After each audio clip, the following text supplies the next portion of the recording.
தாய் தமிழ் உறவுகளுக்கு வணக்கம். கம்யூனிஸ்ட் கட்சியிலிருந்து விலகினார், சற்று முன் பாஜகவில் இணைந்தார். கம்யூனிஸ்ட் கட்சியிலிருந்து விலகினார், சற்று முன் பாஜகவில் இணைந்தார் என்ற தலைப்பில் இந்த காணொளியை காண்கிறோம். கேரளாவில் பாஜகவுக்கு இடமே கிடையாது.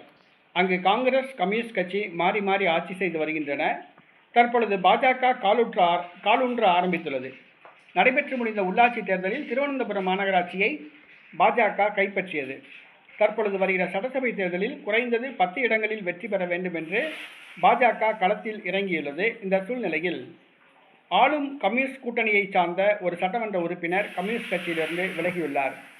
திருச்சூர் மாவட்டம் நாட்டிகா தொகுதி சட்டமன்ற உறுப்பினர் முகுந்தன். இவர் இந்திய கம்யூனிஸ்ட் கட்சியை சார்ந்தவர். கடந்த சட்டசபை தேர்தலின் பொழுது காங்கிரஸ் வேட்பாளர் சுனில் அவர்களை 28,000 வாக்குகள் வித்தியாசத்தில் தோற்கடித்திருந்தார். சற்று முன் அவர் கம்யூனிஸ்ட் கட்சியிலிருந்து விலகியுள்ளார். திருச்சூர் மாவட்டம் நாட்டிகா தொகுதி சட்டமன்ற உறுப்பினர் இந்திய கம்யூனிஸ்ட் கட்சியை சார்ந்த முகுந்தன் இந்திய கம்யூனிஸ்ட் கட்சியிலிருந்து விலகியுள்ளார். சற்று முன் பாரதிய ஜனதா கட்சியில் இணைந்துள்ளார். பாஜக இந்த தொகுதியில் காலூன்றியுள்ளது. ஆகவே பாஜகவில் இணைந்தால் தனக்கு வெற்றி வாய்ப்பு இருக்கும் என்று கருதி முகுந்தன் கம்யூனிஸ்ட் கட்சியிலிருந்து விலகி பாஜகவில் இணைந்ததாக கூறப்படுகிறது. பாஜக கொள்கைக்கும் கம்யூனிஸ்ட் கொள்கைக்கும் கொஞ்சம் கூட சம்பந்தமே கிடையாது. பாரதிய ஜனதா கட்சி ஒரு மதவாத கட்சி, மதத்தின் பெயரால் அரசியல் பண்ணுகிற கட்சி.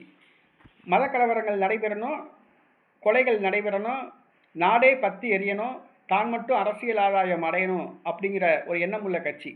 1992ஆம் ஆண்டு பாபர் மசூதி இடிக்கப்பட்டதன் காரணமாக இந்தியாவே பற்றி எரிஞ்சிச்சு. அதன் மூலமாக அரசியல் லாபம் அடைஞ்ச கட்சி தான் இந்த பாஜக.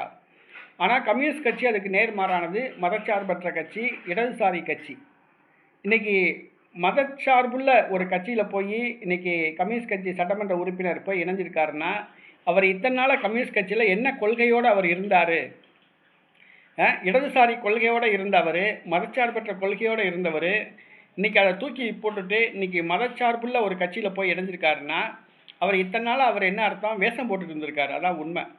கம்யூனிஸ்ட் அப்படிங்கிற போர்வையில் வேஷம் போட்டுட்டு இருந்திருக்காரு. இன்றைக்கி கம்யூனிஸ்ட் கட்சியிலேருந்து விலகி இன்றைக்கி பாஜகவில் போய் இணைஞ்சிருக்காரு. வெற்றி பெறுவாரா என்பதை நாம் பொறுத்திருந்து பார்ப்போம்.